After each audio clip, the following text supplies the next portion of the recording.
This is the suburb of Casula on the southern edge of Liverpool in southwestern Sydney.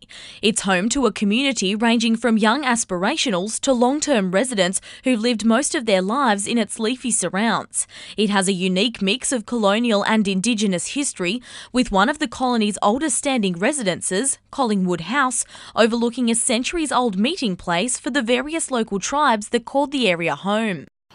For one group of residents, the benefits of living here, close to the picturesque Georges River and the state-of-the-art shopping centre just down the road in Liverpool, comes at a cost, one which is just about to get much steeper.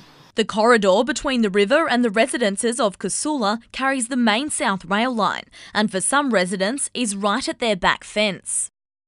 Many of us have lived here for years and we've seen the growth of passenger services on the line, but eventually we get used to it. The suburban trains, they stop through the night. Work is about to commence on the Southern Sydney Freight Line, an extra track on the same corridor dedicated to freight and set to significantly increase the amount of movements 24 hours a day, 7 days a week.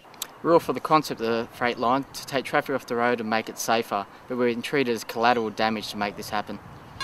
Despite the increase in size and frequency of freight movements, the federal authority in charge of the project refuses to protect the residents with noise barriers. They claim the noise is already excessive and they can't provide sound mitigation. The problem is the level of noise in this area is already above the World Health Organisation standards. We have a serious problem in this area because freight trains are going to be running 24/7 and the noise is not only going to be excessive but constant. Some of the issue seems to stem from the fact that the corridor is shared by the state government and the federal ARTC. Neither want to budge on who should stop the noise. Further down the line towards the city, however, the residents of McDonald Town have received plenty of noise protection for the new stabling facility, yet the noise footprint from that development stops about 100 metres from the homes. All we want is to be treated the same as other people.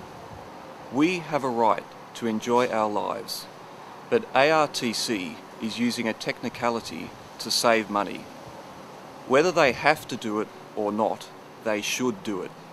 The residents are asking for a barrier that will take away some of the noise but still keep the light and aesthetics of the area.